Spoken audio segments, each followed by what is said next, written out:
Ya, oke, kita lanjut. Ada sedikit yang terlewat di video sebelumnya.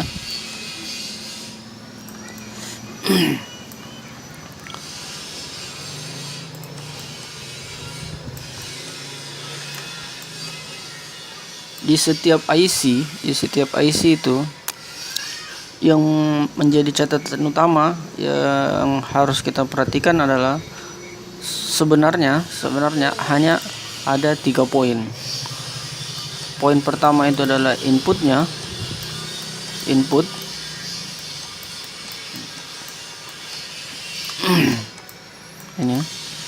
inputnya. Kalau untuk di IC ini inputnya adalah VIN ini. Poin yang kedua itu adalah triggernya.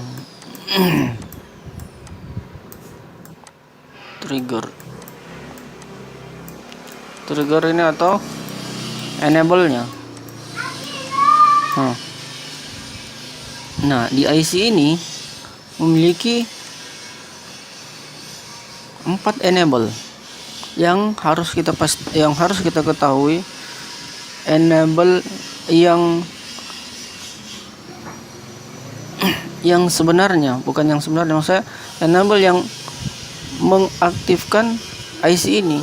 Jadi walaupun enable-nya ada 4, triggernya ada 4, tapi yang aktif itu cuma satu, yang menghidupkan itu cuma satu. Yang lain itu biasanya di ground-kan.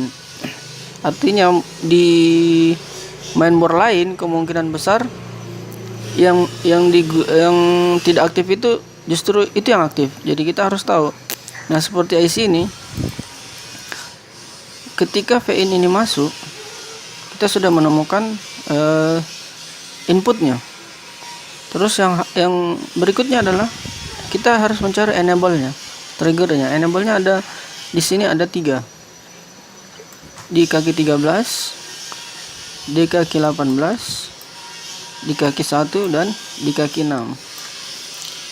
Nah, untuk IC ini yang men-trigger atau yang mengenable IC ini bisa bekerja adalah kaki 13. Dasarnya dari mana? Dasarnya kita bisa melihat arah jalurnya. Nah, kita bisa lihat ini. Kaki 13 ini kemana saja? Kaki 13 ini arahnya ke, nah, seperti ini. Berarti enable di kaki ini bersumber dari tegangan VIN yang diturunkan oleh RD feeder. Jadi 19 volt di sini, ingat 19 volt di sini. Kemudian setelah masuk ke enable ini, nilainya sudah berubah karena melewati RD feeder, R pembagi ini.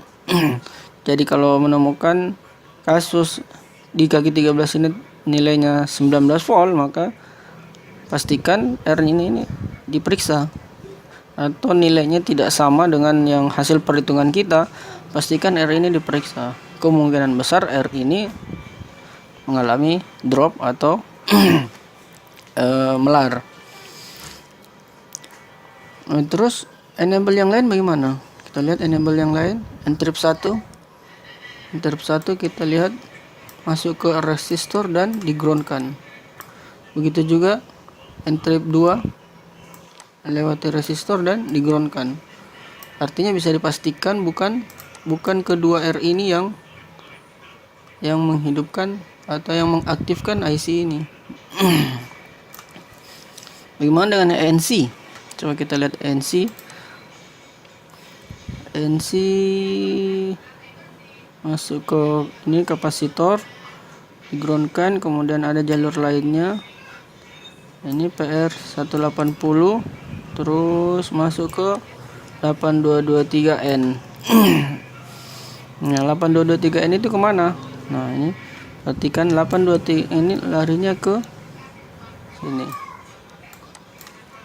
Nah, dari sini kita bisa lihat VREC 3 bukan merupakan sumber input. Jadi tidak mungkin dia men-trigger. Jadi sudah bisa kita temukan, sudah bisa dijadikan alasan kenapa bukan ketiga enable ini yang mengaktifkan IC ini.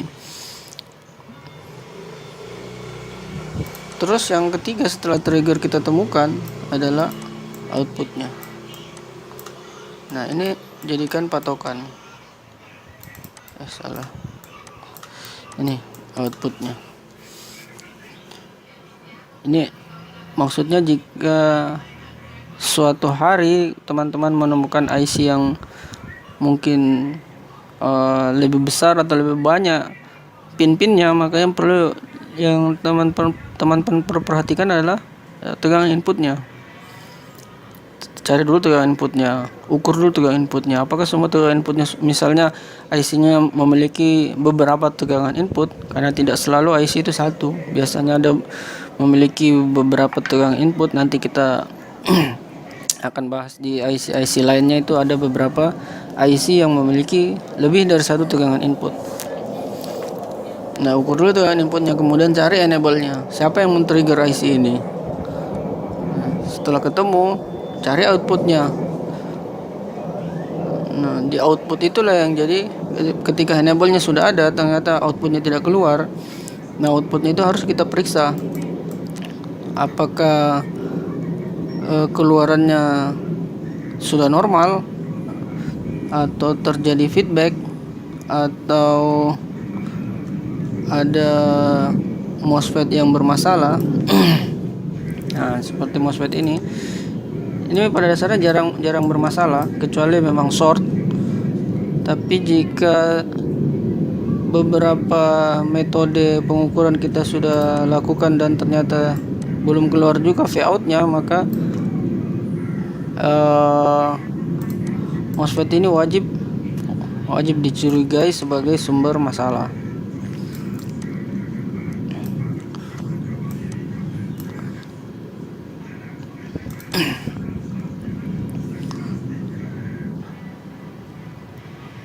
Nah, ini adalah jembatan atau PL sebelah sini adalah jembatan menuju keluaran dari tegangan Vout ini. Jadi Vout ini keluar ke sini. Bukan Vout, iya Vout. Di sini juga ini Vout dari IC. Nah.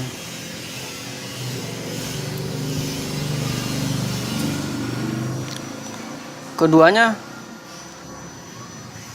yang satu Vout IC ini bisa keluar jika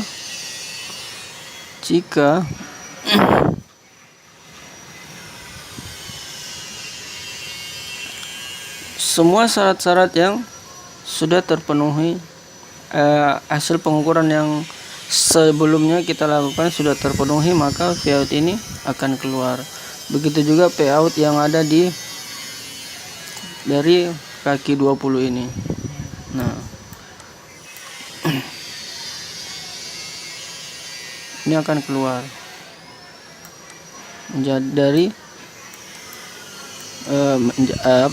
dengan nilai 5 VVCU. Nah, ini keluar dengan nilai VVCU. Nah, untuk di kaki 20 ini sangat dipengaruhi oleh kedua MOSFET ini. Nah, jadi Vout ini tidak mungkin keluar. Vout yang di kaki 24 ini tidak mungkin keluar jika di sini juga tidak keluar. Jadi semuanya harus saling ketergantungan. Walaupun urutan pengukurnya sudah jelas 1, 2, 3 sekian, jika ada salah satu yang bermasalah, maka urutan itu tidak bisa dijadikan patokan. Harus diurut lagi dari belakang, harus diukur lagi. Seperti ini misalnya, tidak keluar tegangan Vout di sini. Ini harus diperhatikan jalurnya.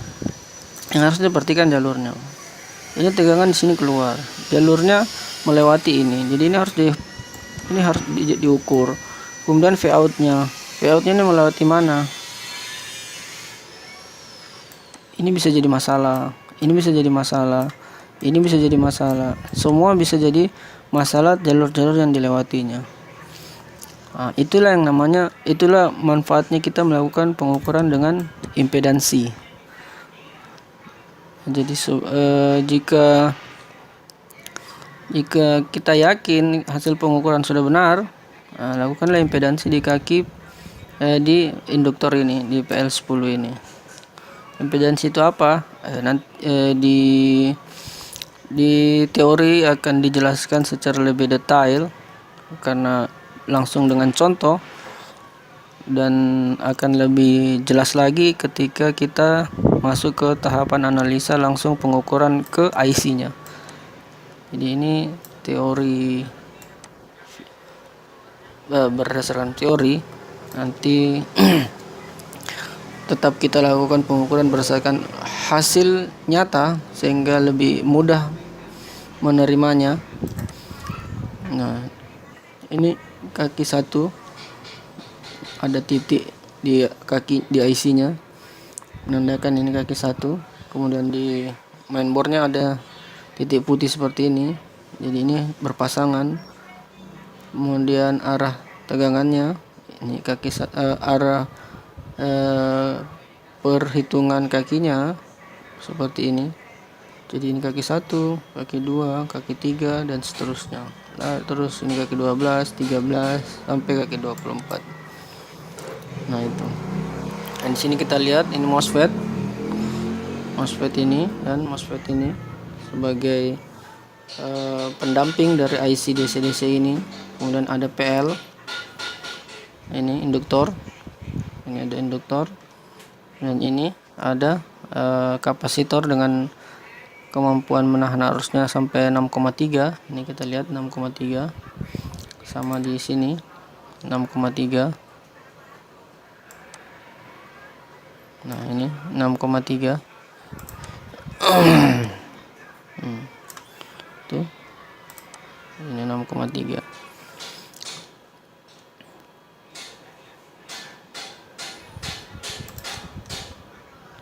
Oke, saya rasa cukup untuk materi IC/DC ini. Silakan dibaca di bagian teorinya juga,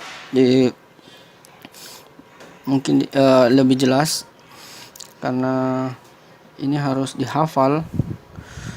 Jadi ingat, ini harus dihafal kaki-kakinya, skema IC/DC ini harus dihafal seperti ini. Karena apa? Karena di mainboard berikutnya atau mainboard seri baru sudah tidak memiliki tanda baca, sehingga akan membingungkan jika kita terus berpatokan ke skema lama. Nanti akan dibahas juga bagaimana cara menentukan jika menemukan mainboard tanpa tanda baca. Oke, saya rasa cukup sekian dan selamat belajar.